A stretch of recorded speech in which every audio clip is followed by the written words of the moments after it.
Hi everyone, welcome to आरसीफाई chemistry. तो आज के वीडियो में हम पढ़ेंगे वैलेंसी के बारे में। तो चलिए बिना देरी किए वीडियो को स्टार्ट करते हैं। तो वैलेंसी को एक एग्जांपल से समझते हैं। हमारे पास कोई एक एलिमेंट है, फॉर एग्जांपल सोडियम एलिमेंट है।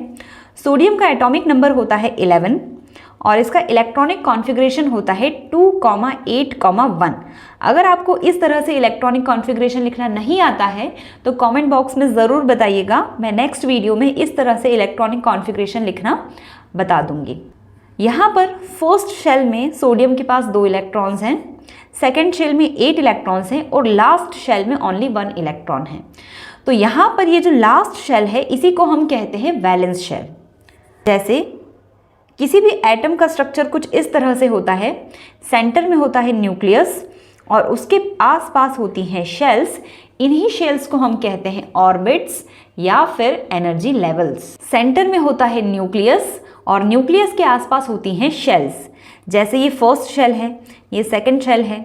शेल्स को हम KLMN करके डिनोट कर देते हैं और शेल्स का ही दूसरा नाम होता है ऑर्बिट्स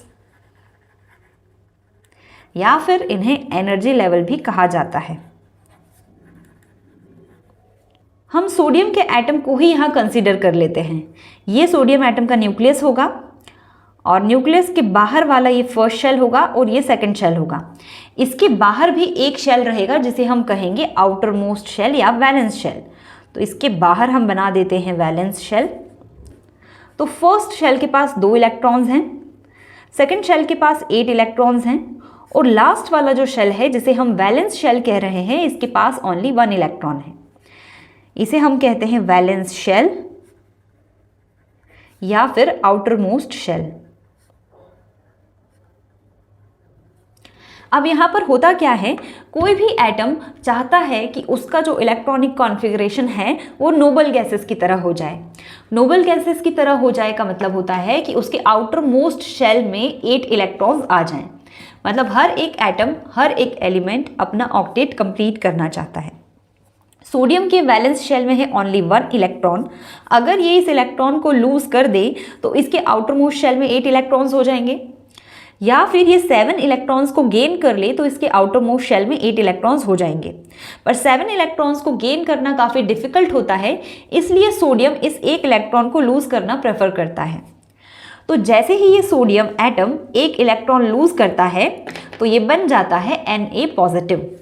ये है सोडियम एटम, इसने 1 इलेक्ट्रॉन लूज कर दिया तो ये कन्वर्ट हो गया Na पॉजिटिव में।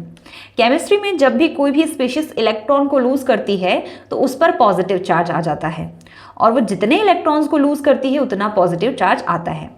जैसे सोडियम का इलेक्ट्रॉनिक कॉन्फ़िगरेशन था 281। सोडियम ने 1 इलेक्ट्रॉन लूज किया तो यहाँ पर आ गया Na पॉजिटिव, एक पॉजिटिव चार्ज आ गया। इसका मतलब है कि इसने 1 इलेक्ट्रॉन लूज कर दिया। अब इसका कॉन्फ़िगरेशन हो गया 2,8। तो सोडियम के आउटर मोस्ट शेल में अब 8 इलेक्ट्रॉन्स आ चुके हैं। पहले हमारे पास था सोडियम एटम, अब ये कन्वर्ट हो चुका है सोडियम आयन में। जो सिंगल पॉजिटिव चार्ज वाले आयन्स होते हैं उन्हें हम कहते हैं यूनिवैलेंट आयन। तो ये है यूनिवैलेंट। यूनि का मतलब होता है 1। तो यहाँ सोडियम पर ओनली 1 पॉजिटिव चार्ज है, इसलिए हम इसे कह रहे हैं कि ये यूनिवैलेंट है। तो यहाँ पर सोडियम ने स्टेबिलिटी के लिए अपने आउटर मोस्ट शेल से 1 इलेक्ट्रॉन को लूज किया, इसलिए सोडियम की वैलेंसी हो जाएगी 1। एक और एग्जाम्पल देखते हैं। मान लीजिए हमारे पास है मैग्नीशियम एटम। अब मैग्नीशियम का इलेक्ट्रॉनिक कॉन्फ़िगरेशन होता है 2,8,2 क्योंकि मैग्नीशियम का एटॉमिक नंबर होता है 12। अब यहाँ पर अगर मैग्नीशियम को स्टेबल होना है तो ये अपने आउटर मोस्ट शेल से इन 2 इलेक्ट्रॉन को लूज करेगा, जिससे इसके आउटर मोस्ट शेल में 8 ही इलेक्ट्रॉन्स बचे। तो जैसे ही यहाँ से इसने इन 2 इलेक्ट्रॉन्स को लूज किया तो ये मैग्नीशियम कन्वर्ट हो जाएगा Mg2 पॉजिटिव में। अभी हमने देखा कि कोई भी एटम जितने इलेक्ट्रॉन्स को लूज करता है उस पर उतना ही पॉजिटिव चार्ज आ जाता है। तो यहाँ पर मैग्नीशियम पर आ जाएगा 2 पॉजिटिव। अब ये 2 पॉजिटिव चार्ज आया है तो इसे हम कहेंगे डाइवैलेंट आयन। क्योंकि सोडियम के पास सिर्फ सिंगल पॉजिटिव चार्ज था इसलिए हम उसे यूनिवैलेंट कह रहे थे। यूनि का मतलब होता है 1। यहाँ पर 2 पॉजिटिव चार्ज है तो हम इसे कहेंगे कि ये डाइवैलेंट आयन है। एक और एग्जाम्पल कंसिडर करते हैं। मान लीजिए हमारे पास है एल्यूमिनियम। तो एल्यूमिनियम का एटॉमिक नंबर होता है 13, सभी को पता होगा। और इसका इलेक्ट्रॉनिक कॉन्फ़िगरेशन होता है 2,8,3। आउटर मोस्ट शेल में यहाँ पर 3 इलेक्ट्रॉन्स होते हैं। तो एल्यूमिनियम में क्या होगा, अगर मैं आपको डायग्राम बनाकर समझाऊं तो ये एल्यूमिनियम का न्यूक्लियस है। इस न्यूक्लियस के आसपास शेल्स हैं। ये है फर्स्ट शेल, ये है सेकंड शेल और ये है इसका लास्ट शेल या आउटर मोस्ट शेल या फिर वैलेंस शेल। तो इसके फर्स्ट शेल में है 2 इलेक्ट्रॉन्स, तो ये 2 इलेक्ट्रॉन्स हमने लिख दिए यहाँ पर फर्स्ट शेल में। सेकंड शेल में है 8 इलेक्ट्रॉन्स, तो ये रहा इसका सेकंड शेल, यहाँ पर है 8 इलेक्ट्रॉन्स। और आउटर मोस्ट शेल में है 3 इलेक्ट्रॉन्स, तो ये जैसे यहाँ फर्स्ट शेल में 2 इलेक्ट्रॉन थे तो हमने यहाँ पर ये 2 इलेक्ट्रॉन्स ड्रॉ कर दिए। सेकंड शेल में है 8 इलेक्ट्रॉन्स, तो यहाँ हम 8 इलेक्ट्रॉन्स बना देंगे, 1 2 3 4 5 6 7 एंड 8। और लास्ट शेल में है ओनली 3 इलेक्ट्रॉन्स, तो इन 3 इलेक्ट्रॉन्स को बना देते हैं 1 2 एंड 3।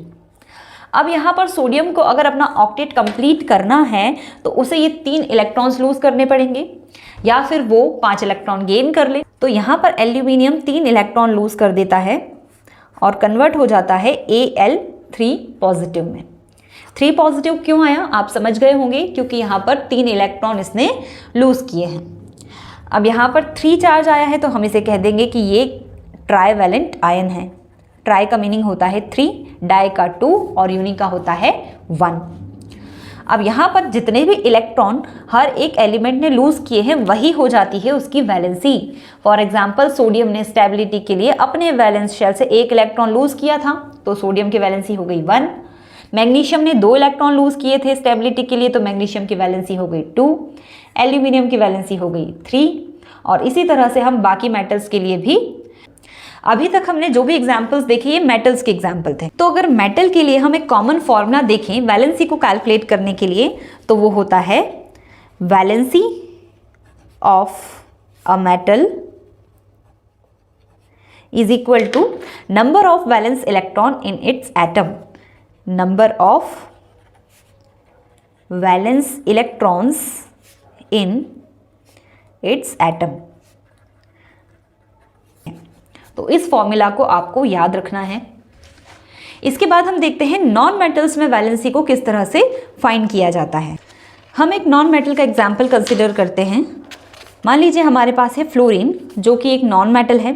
फ्लोरीन का एटॉमिक नंबर होता है 9 और इसका इलेक्ट्रॉनिक कॉन्फ़िगरेशन होता है 2,7। यहाँ पर फर्स्ट शेल में 2 इलेक्ट्रॉन्स हैं एंड लास्ट शेल या वैलेंस शेल में 7 इलेक्ट्रॉन्स हैं। तो ये क्या करता है, किसी एक एटम से 1 इलेक्ट्रॉन गेन कर लेता है। जैसे ही ये 1 इलेक्ट्रॉन गेन करता है तो इस पर आ जाता है नेगेटिव चार्ज।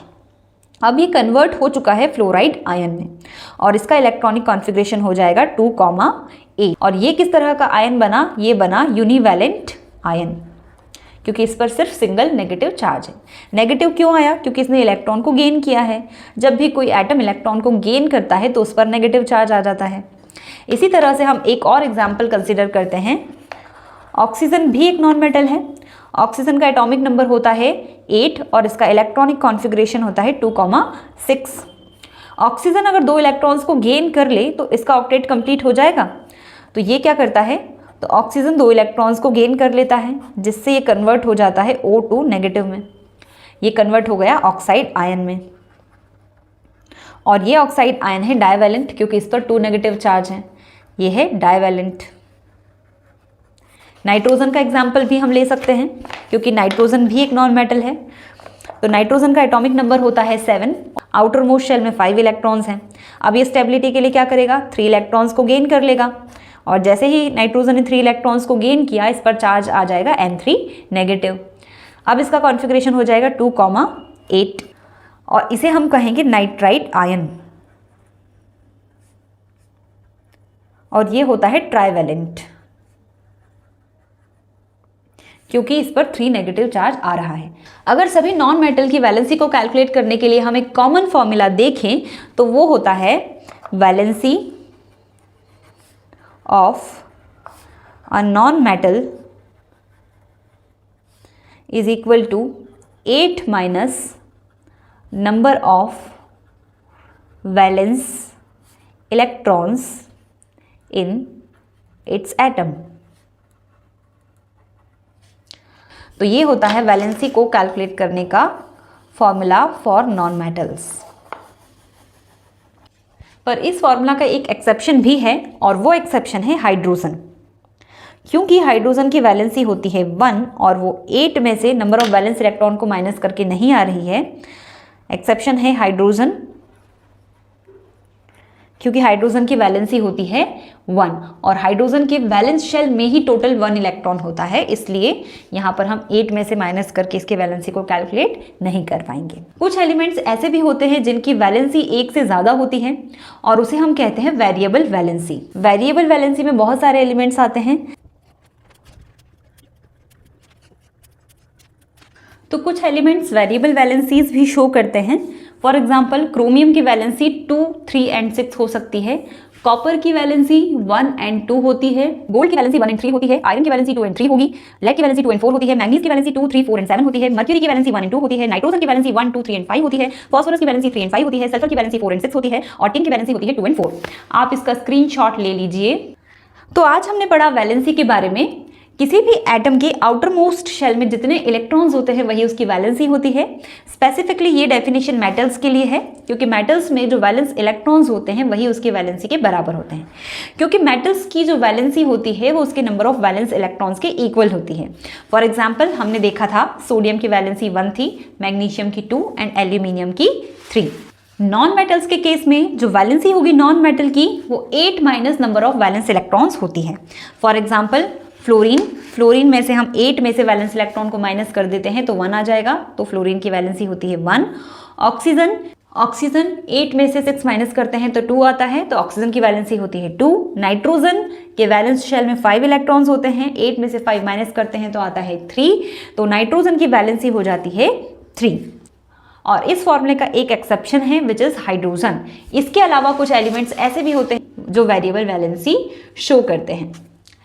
तो आज की वीडियो में हमने सीखा वैलेंसी के बारे में।